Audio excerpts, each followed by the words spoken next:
Hello, everyone. It's October 7th, 2022.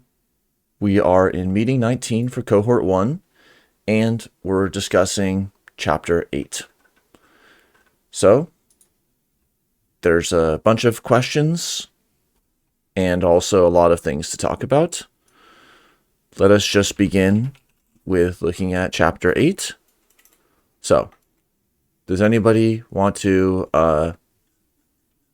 give any first thoughts on active inference in continuous time? Everything flows, nothing stands still, etc. Yes. Um, Not on that specifically. Okay.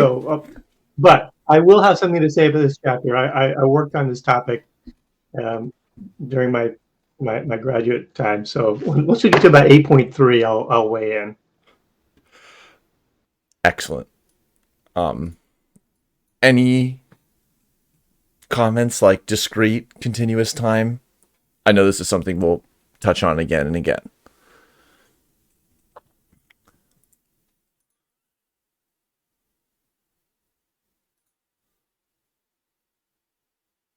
It's kind of like another low road, high road duality with continuous and discrete time. And I think the textbook tries to give equal time and highlight the hybridization of these models in a way where realistically in the literature, most are pure discrete models, and continuous time models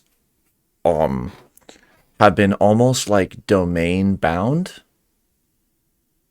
Certain areas like motor reflexes, where there's more of a tradition of continuous models, are heavily represented in them, whereas decision-making models tend to use the discrete formalisms.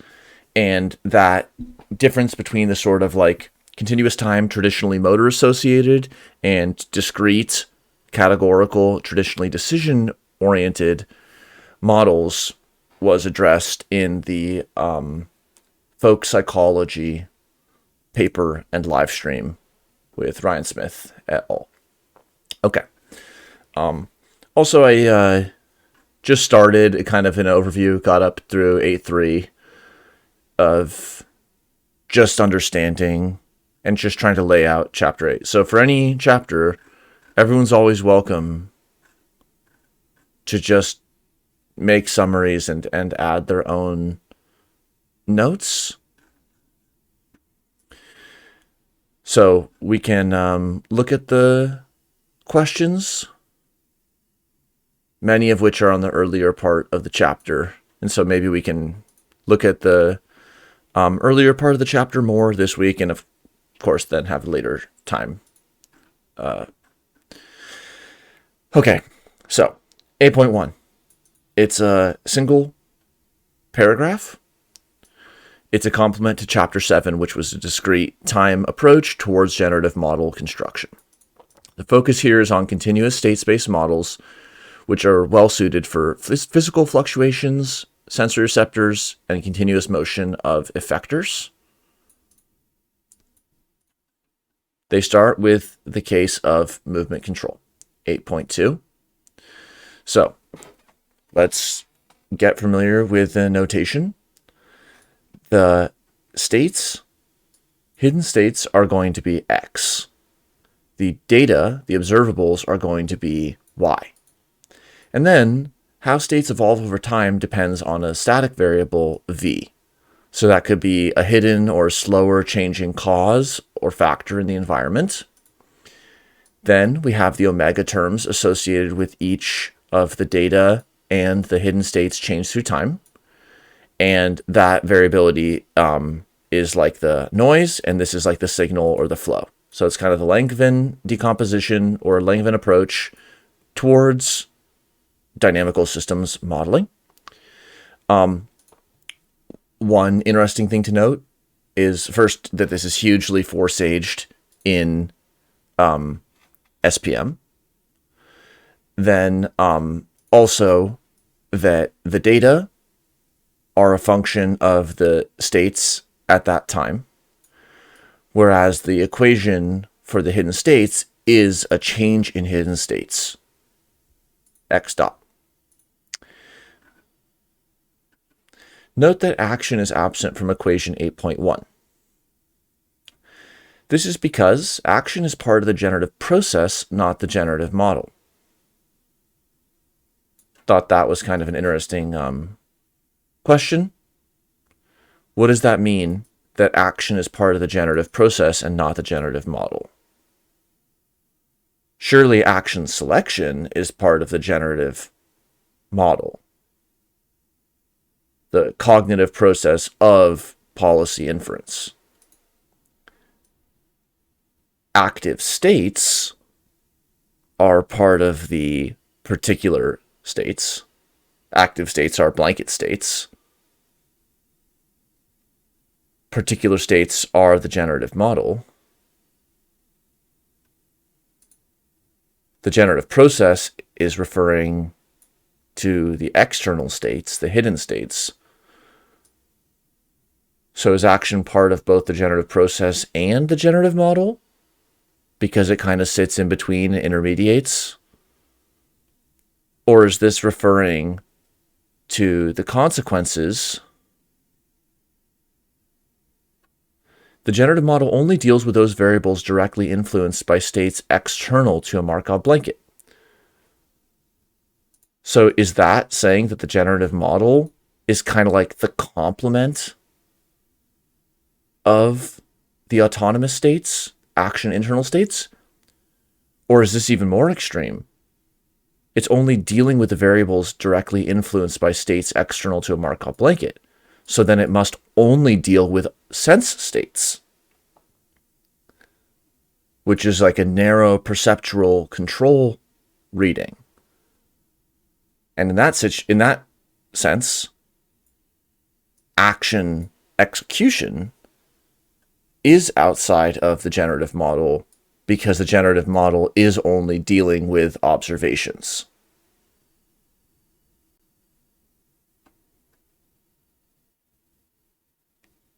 Does anyone have thoughts on how generative model, action, and generative process are being used? Eric. I wonder if you can consider your own actions part of what gets observed under that framework. As far as I would, the apologetics for the narrow view would be exactly that, which is like you have proprioceptors in your elbow. So you don't observe action, but you are getting continuous updating of perceptions that are extremely influenced by action. But the hidden state of the world is actually like the angle of your elbow. And so you're not directly observing the hidden state of the world, nor how it changes. All you have is the proprioceptors. And of course, you engage in policies to change your proprioceptors, bring them towards alignment, which is what we're going to be discussing in the chapter. Ali, I saw your hand raise. Yeah, I wanted to mention exactly the proprioception, which you mentioned, so I lowered my hand. Okay. Yeah, great.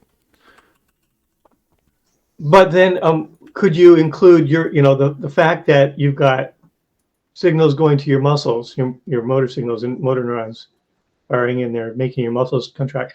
Can that be part of your observation to say, well, okay, if this is happening, that these muscles are getting activated, then sure enough, the arm moves and the proprioception changes. So you can say, well, from the outside of that box, that's all part of the generative model of seeing, but not part of generating those muscle commands, but just seeing what the effect of them is. I wonder if that would be an acceptable viewpoint. Cool. We'll return to this, like where is action, what is action, but I think it's just important to note while we're early here. Okay, so continuing a little bit on. This part I thought was also a little curious. Okay, so this is equation 8.1, we mentioned. Equation 8.2. So first question, italics versus bold, G and F. Do you think that that matters? I don't think it matters. Does anyone disagree? Like, do you think it's moving from like from one space to another space, or do you think that's just a typographical error?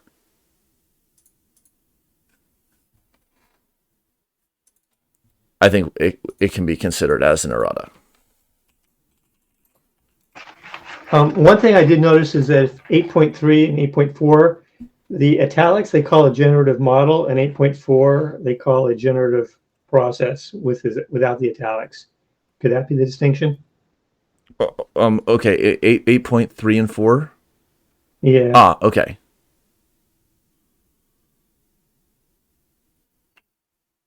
It's a very good question. Well, let's just say italics in 8.1 and 3. Bold in 8.2 and 8.4. Unclear if relevant difference.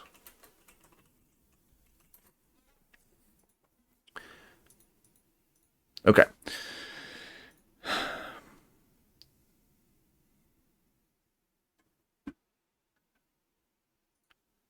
Yvonne, to your question, I mean, if the meta model, you say, frames it. So if you consider the niche to be a meta model, then sure.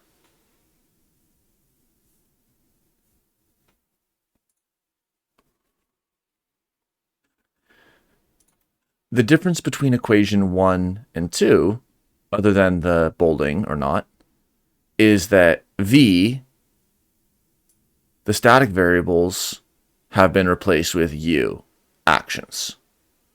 So this takes us from like the sort of SPM, where you'd be like, you have neuroimaging data Y as a function of underlying neural states X. And then neural states changing through time are a function of neural states at that time and some conditional factor that you're testing for, like whether they were exposed to treatment 1 or treatment 2, V. So this is still a partially observable dynamical model, but then it gets moved very neatly into the control theoretic and the policy selection as inference space by just saying, yeah, those slowly changing factors that influence how the hidden states change, we control those, or we have some ability to influence there. Okay.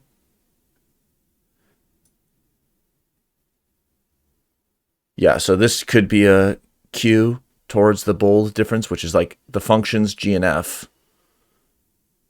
are not necessarily the same as those used to define the generative process. If they said not necessarily the same as those used to define the generative process, bold G and F, then it would be unambiguous.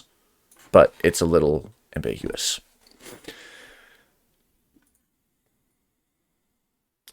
We do not need to explicitly write down the dynamics of action in the generative model. Okay. They emerge from the choices made for terms in equation 8.1.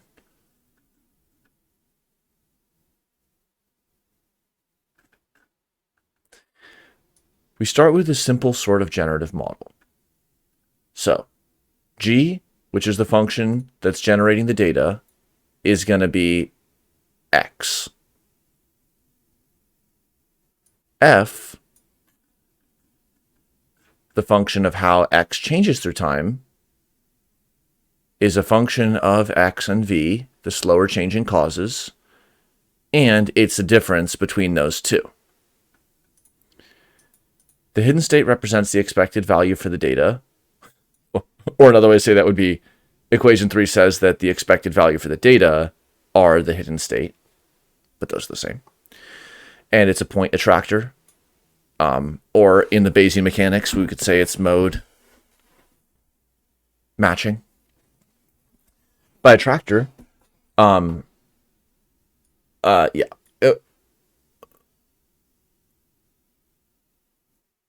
Yes, the attractor here is the mode tracking that is being referred to here. When there's a difference between the hidden state and the hidden cos v, then it moves towards it. So it's just moving towards a single fixed point attractor. Now the generative process is defined.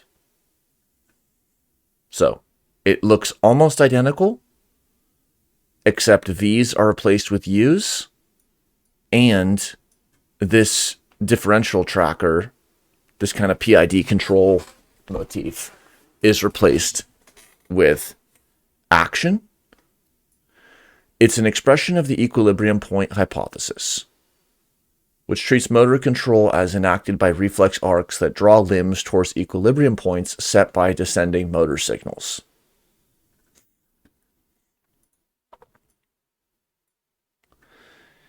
And then also this is related to the skilled performance livestream 23. The scheme does not require specification of inverse models that are widely used in other formulations of motor control. 8.5 makes a slightly more sophisticated model that's based around not just position, because of course you can't just like pick up your finger and move it to a different position. Really, the action affordances are in the space of changes in velocity, which is to say acceleration. So this is kind of a classical mechanical perspective on motor control, and it also points towards generalized coordinates of motion and that kind of PID control, and the Bayesian mechanics, and so on. Okay. Now we get to 8.3. Continuous time formulations are well suited to characterization of movements. Well, certain kinds of movements on a chessboard, maybe not, but some kinds of movements, sure. Eric? Yeah, I like to point out with equation 8.5, just above that, where they've got this spring mass. So that system oscillates forever, right? It's got a spring and a mass, and there's no dissipation of energy. So it's a step up, I guess, better than more advanced than equation 8.3, in which you have instantaneous acceleration. So they recognize, okay, you can't have instantaneous acceleration, but there's no damper here. So normally, the true equilibrium point control formulation is viewed as a spring mass damper system, and that way, if you remember from physics class, depending upon your mass, the spring tension, and the amount of damping, you can get over damping or under damping, and then you can get kind of an optimal settling to the approach of the set point with maybe just a little bit of overshoot or no overshoot. But if you don't have a damper in there, then it never settles in. You're at the equilibrium point. But so just to carry this a bit further, I would have to disagree with this statement that continuous time formulations are well suited to characterization of movements, because that's assuming that the equilibrium point control model is a good characterization of movement. I worked on this in grad school for about 2 years. When I first got to grad school, we worked on the equilibrium point control model I worked in the Beatsy lab at MIT, and we had an apparatus that mimicked the apparatus that was used in monkeys. We had one that we used on ourselves as human subjects, which would allow you to move your arm, and then it would kind of give you a little jolt, a little disruption, to measure the amount of stiffness in your movement as you're moving your arm as a way of trying to deconstruct or work back the parameters of the equilibrium point control model for movement.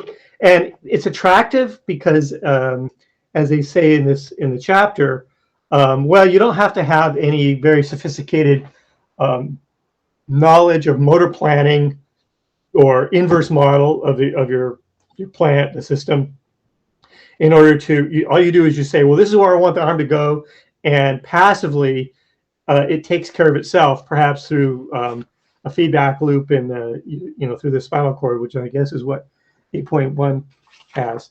It's interesting that there's a paper from 2009, Levin and Feldman, that is, reviewing this. But our conclusion was pretty much that equilibrium point control for motor control is just, it really is not a good model. It doesn't work.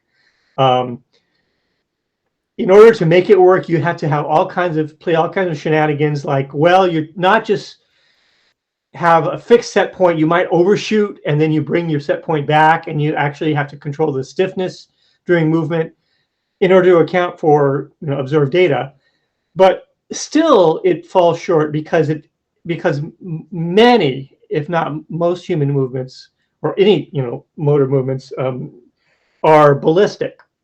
So it's not that you set some conditions and then your spinal cord and motor and muscles act to fulfill those conditions that you set once from the top, from your brain.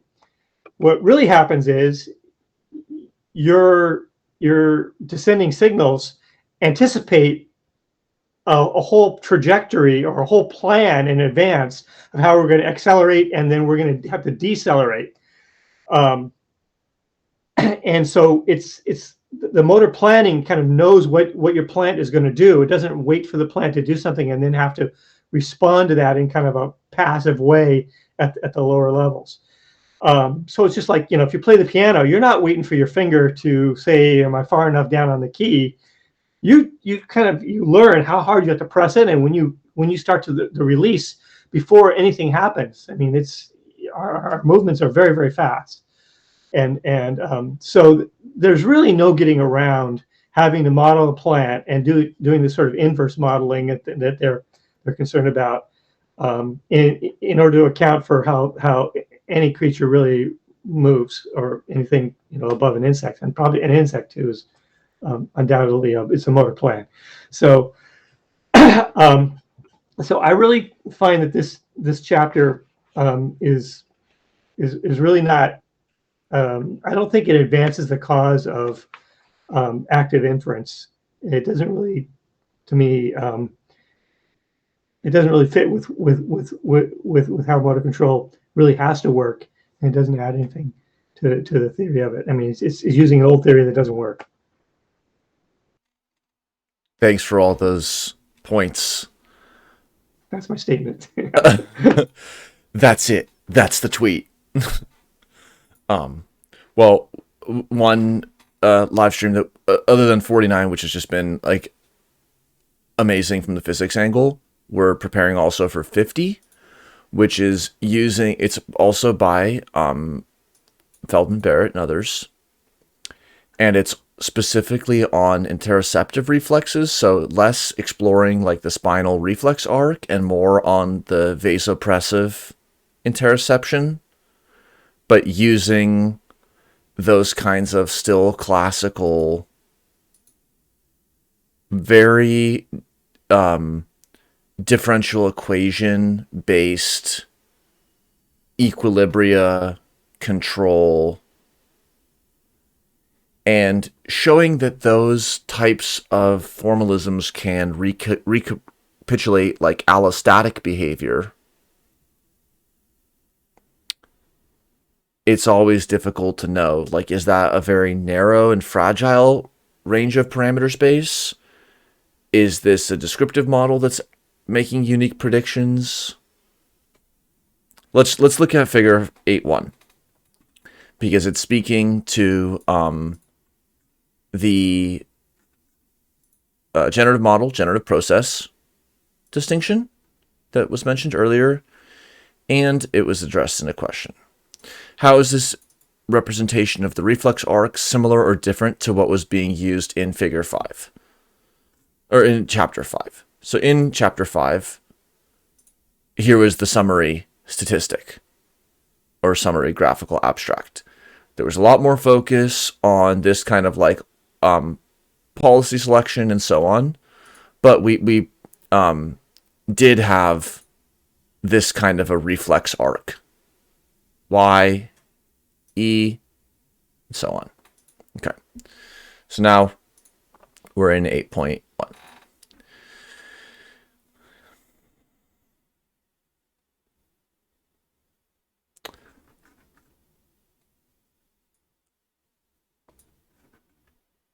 F is the action selection component.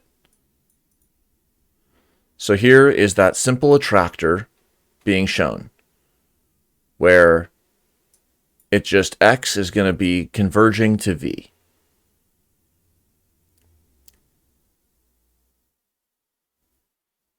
And this is the change in external states.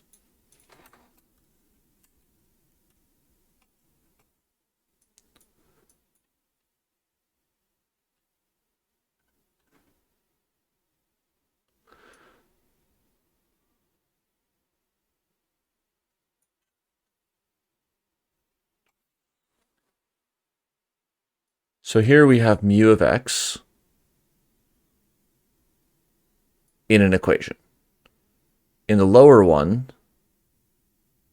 is this one referring to this, or is that kind of bleeding out from the bottom panel? Because here's u of X and here's mu of X.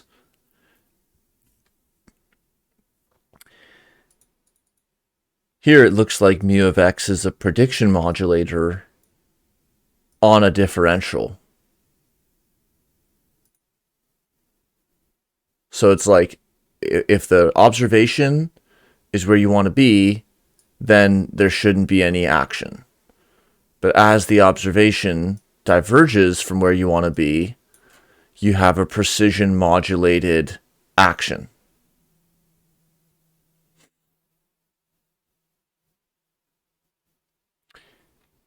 Is that active inference? Or is that just a notation, a different notational representation of classical equilibrium point motor control theory? Do those models integrate sensory and action together?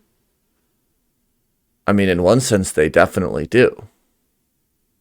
Nobody was ever generating reflex arc models without some sensory feedback variable.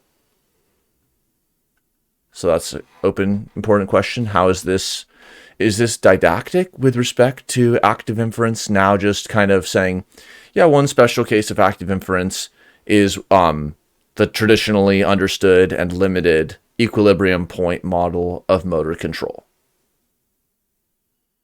Or is it like, this is our new way of doing motor point control?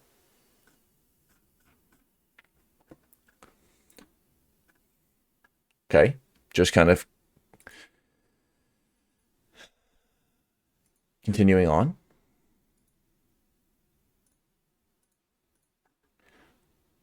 All right, precision, attention, and sensory attenuation. So here's another curious note. So earlier we discussed whether motor control was or wasn't a natural setting for continuous models. In the box 8.1, they write, we addressed the importance of precision in Chapter 7, but it's worth recapping its role in continuous time systems. In many ways, this concept of precision is more naturally addressed in this setting, as the pi variable appears a direct consequence of Laplace approximation. Okay, but can't you do a Laplace approximation in discrete systems as well? Laplace approximation is just mode determination followed by the parameterization of a parabola to create like a Gaussian or at least a concave optimizable and two-parametered approximation to an arbitrary distribution. I don't exactly see, or is it referring to the Laplace approximation is itself a continuous function? But you could apply a Laplace approximation to a categorical distribution as well.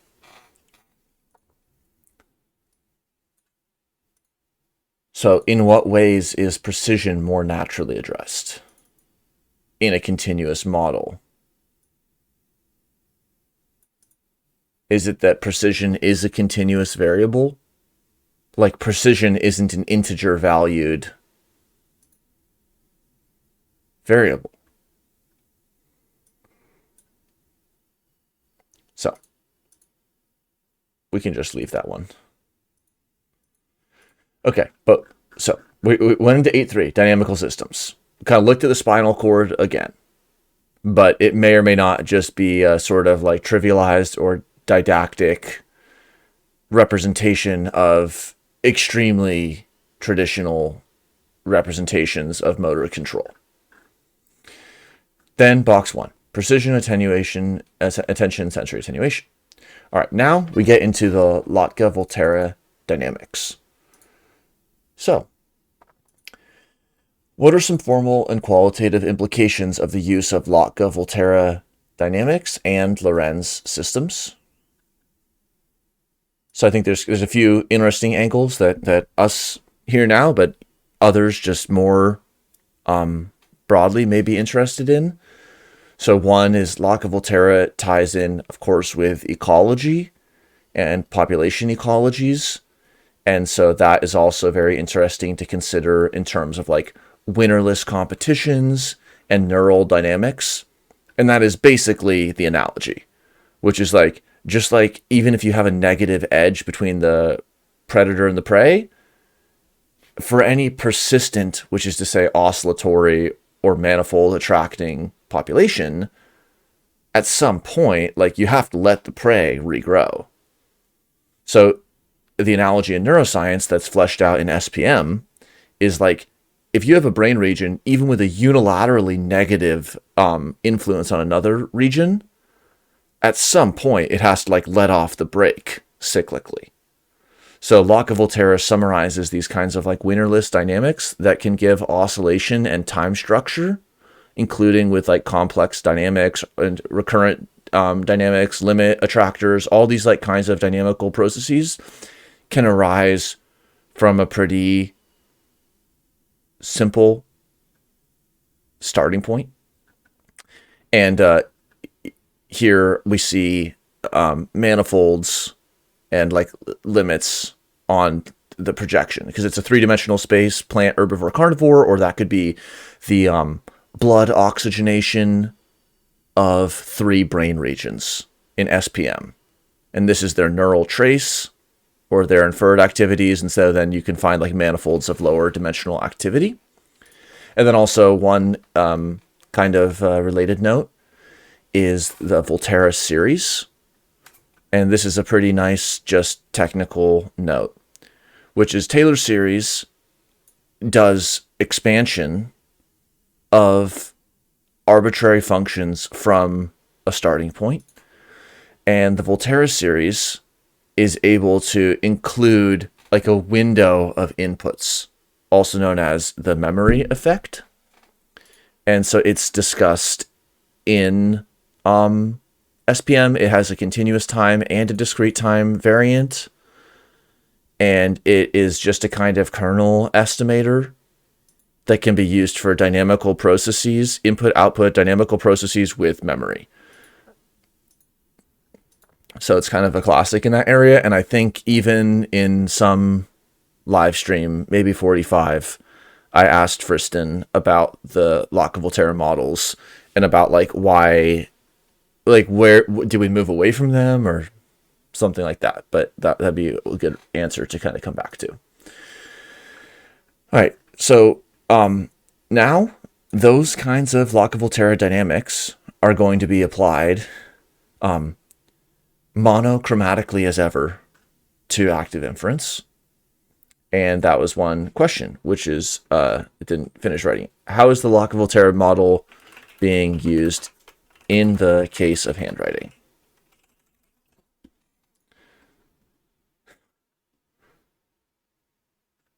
So I think it's in the Friston and Herrero's paper, which I just brought in, but I didn't really investigate deeply.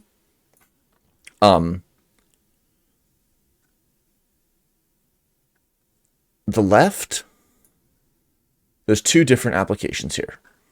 Left, eye blink conditioning. So here it looks like a conditioned stimulus, unconditioned stimulus, where there's like, where something happens and you blink. As we've mentioned previously, like it's a little bit difficult to tell exactly what these expectations are of or anything like that. But this is like some kind of stimulus response. Blink, blink once if no, twice if yes, once if by land, twice if by sea. And then on the right side, sequential peaks using an attracting point, but selecting the specific attractor on the basis of which population a lockable system is currently highest. This leads to sequential visiting of each point, giving rise to a type of handwriting. So this is kind of interesting, and I know for Jakob and Ali also with our mode tracking, path matching discussion, Bayesian physics. So it's like, I must. It's Bart Simpson at the chalkboard. This is, I must rewrite the sentence. I must rewrite the sentence. So your expectations are that you're going to be writing this sentence. And then, depending on which of those expectations are on top, that is going to set the motor imperative. So it'd be like if you were writing the letter D, and it'd be like, well, it's like, first there's like an arc down and to the right, and then there's an arc down and to the left, and then it's a straight line up, and then it's an arc down and to the right, and then it's an arc down and to the left, and then it's a straight line up. And so here's kind of like doing this writing as it's picking a mode, pursuing the mode. And I think it's fair to say, Jakob Hurley, please add any more if you feel like it, but like this is like shaking off the slumber of the classical physics and still having one foot in both worlds. And the three faces of Bayesian mechanics are a much more advanced way to discuss this issue.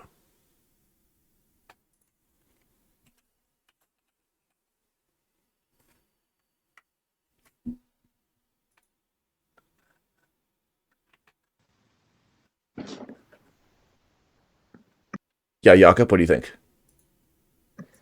I was just going to say that this, well, not the case with writing specifically, but the case of motor control was discussed in Thomas Parr's lecture at the CPC 2022, which I don't know if it was recorded. Actually, I think it was, but I don't know if it's public yet. But it's interesting that this example is in the continuous time chapter, because you could think of it as a nested generative model with both discrete and continuous factors. Like if you partition it into three decisions, like first straight line up, then an arc down, then a second arc down. Those are three discrete decisions that are at the top of the hierarchical generative model, with the finer grain motor control below.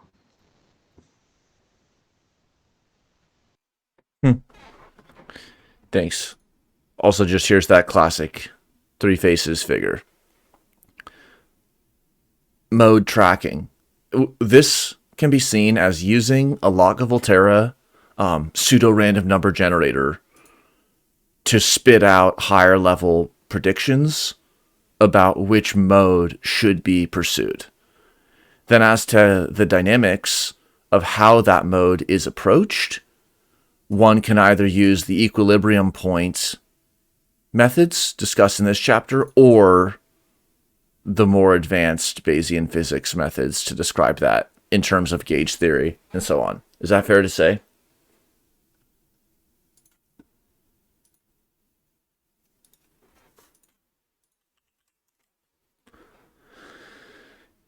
Oh. Is this it, Jakob? Thank you, Ali, for sending it. It's not the same one, but it looks like a lot of the slides are the same. I think the thing that I was referring to, I'm just trying to find the slide. Oh yeah, I think it might be minute 41. Okay.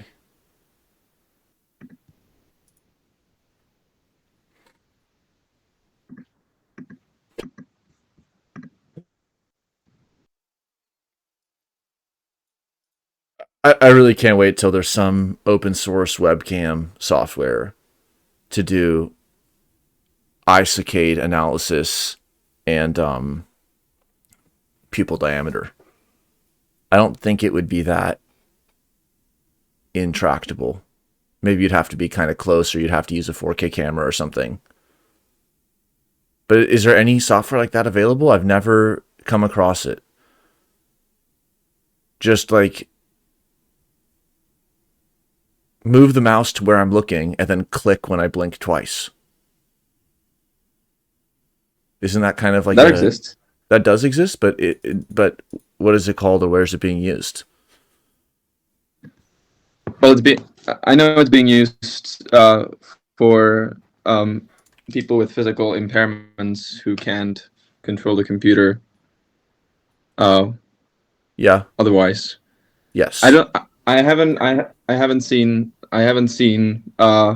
like an analysis of pupil dilation, but eye tracking is definitely a thing. Okay. Maybe we can explore it. All right. So yeah, the blinking example was a puff of air. So it was just like a beep and then a puff of air. And so then they learn that they learn to preempt the air puff. Okay. Learning in continuous models, 8.2.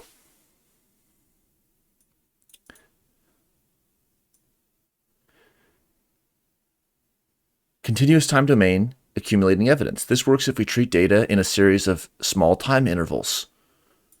Oh no, don't discretize. This relates, I think, to some of the finer points on like which stochastic calculus is used, like the Ito calculus in the Bayesian mechanics. We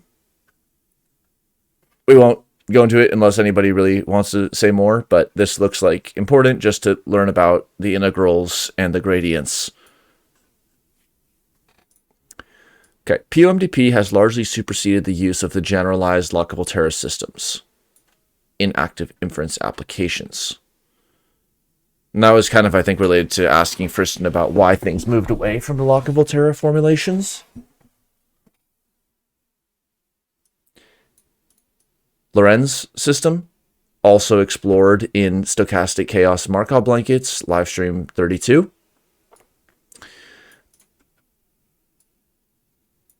It's dealt with as minimally as you could possibly deal with the Lorenz system in 8.7. Okay. 8.4, generalized synchrony. So multi-agent inference starts coming into play, as well as agent environment synchronization. And we actually talked a little bit about the bird song in the previous hour. Now the Lorenz system comes back. And yes, it's dealt with sort of in the 2015 Frith and Friston paper, active inference communication and hermeneutics.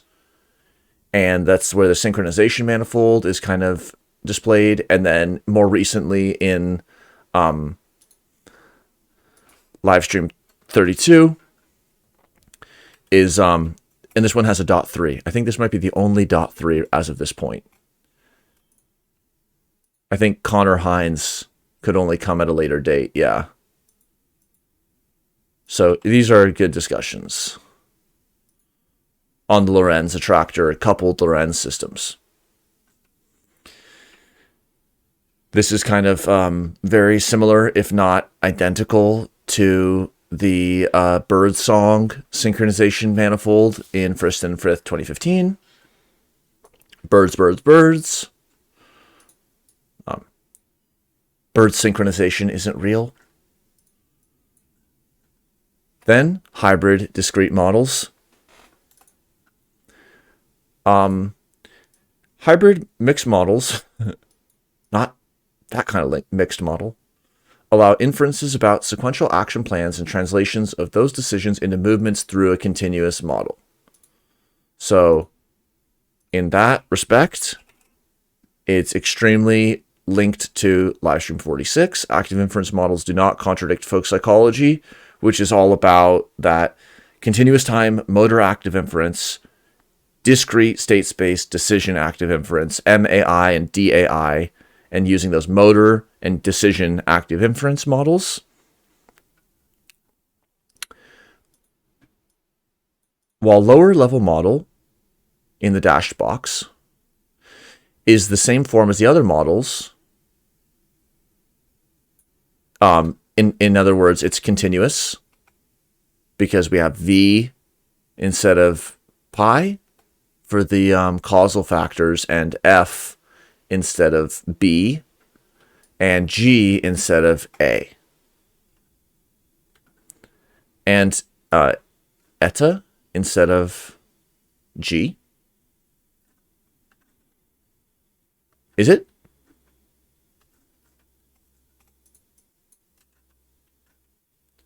Some mapping between, well, in this case, I think just looking at it a little more narrowly, how outcomes map to slower causes of the world.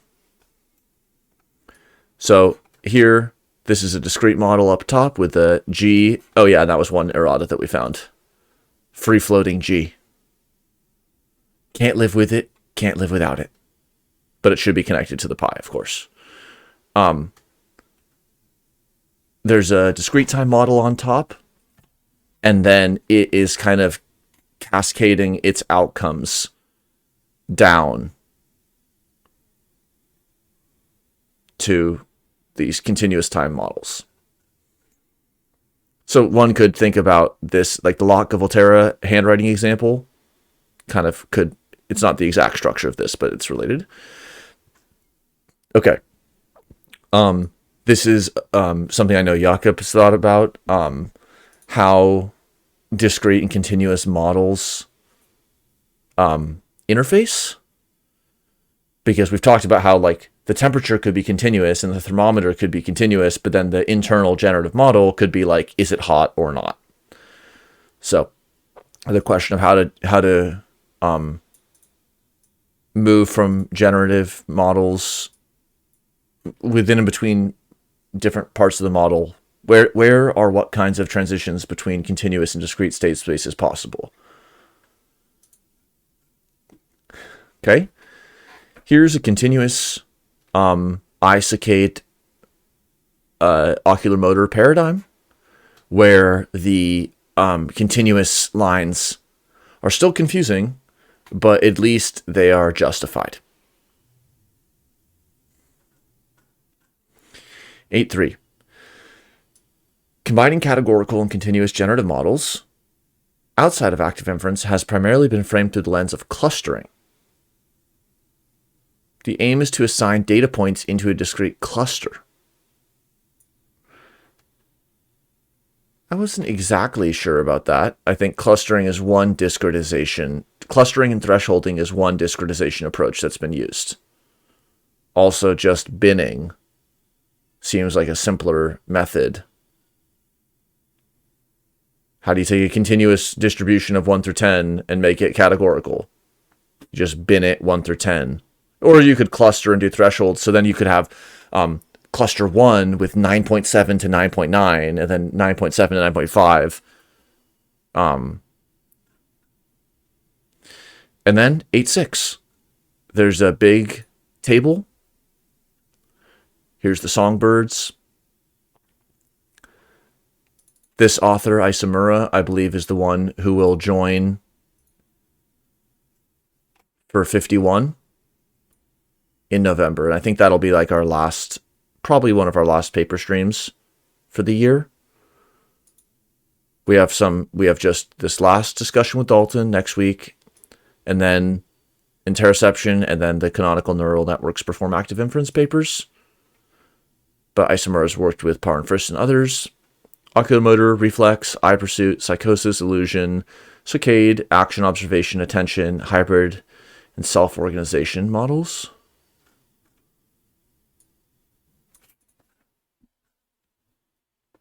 Well, with 4 minutes left, kind of an interesting chapter.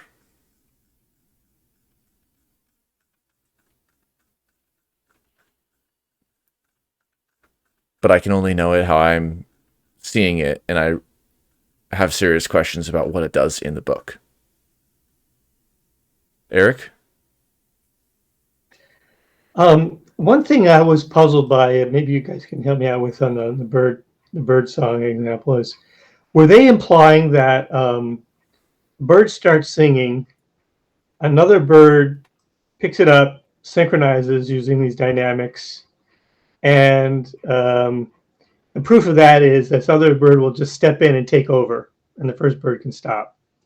I don't believe I've ever heard that happening. Are they suggesting that happens, or what?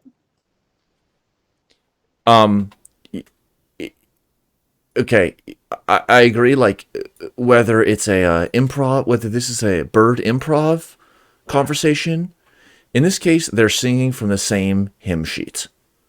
So it's like, somebody should be singing the bird anthem, and now we're going to be engaging in this sort of quasi-dialogue where we're going to be reducing our surprise about hearing the song that we expect to hear, which goes like, insert your favorite song there.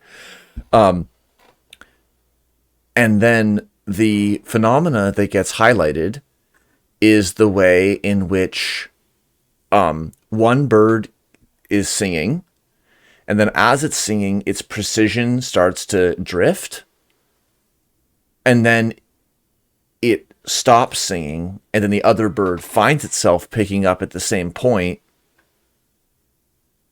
to reduce its surprise about that song being sung at the time. But I think especially with a bold title like laying claim to hermeneutics more broadly, singing from the same pre-coordinated hymn sheet is not the same thing as information updating or even just pure expressivity. So I think it leaves gaping areas for people to actually develop, because it's like, well, we have what? Don't we have databases of like millions of bird songs and natural soundscapes?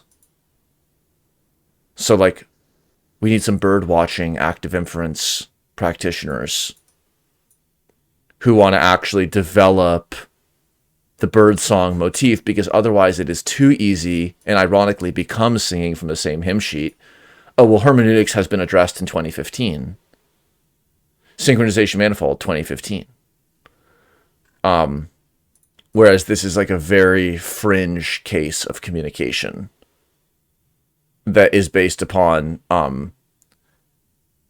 most charitably, high reliability execution of preordained performance, which is a tiny edge case of communication. My understanding of bird songs is, the baby birds hear what their parents sing. They've got some predisposition to sing a certain kind of song, and for most birds, there are some that are very adaptable, parrots, stuff like that. But most birds learn the accent and the dialect that they are raised in, and that's the song that they always sing. And there's some variation on it. I mean, maybe they'll stop midway through, but what are the true facts about what I saw to be a claim here, where birds will pick up from each other where one leaves off? Does that really happen? I'm not familiar with that happening. I don't think I've ever heard it happening. And what my impression of the way most birds sing is they'll sing their song all the way through, and there might be a call and response. Another one might pick up, might answer. But I don't think I ever hear synchronizing of songs. But I might be just not well enough informed about the ecology of those things. Yeah, very interesting questions. And the whole area with game theory of song, like, it's beneficial that somebody warns about the predator, but then you've revealed your location when you sing and things like that. Like, that's the kind of decision making and uncertainty resolution and risk evaluation that I'd imagine an agent-based birdsong model would orient towards. But those are some cool ways for us to go. So next week, I guess this is kind of a shorter chapter, and it has some arcane symbolism, but also seemingly very skippable symbolism. So I'm glad that we could get through the whole thing, and we'll return to any further thoughts on 8, and then maybe we can have more of a 7+8 synthesis, or anyone can look into any of these citations, key advances, as we head into like chapter 9 on empirical data, which is not super long, followed by 10, which is just a restatement. So onwards we go. Thanks, y'all. Bye. Thanks, everyone.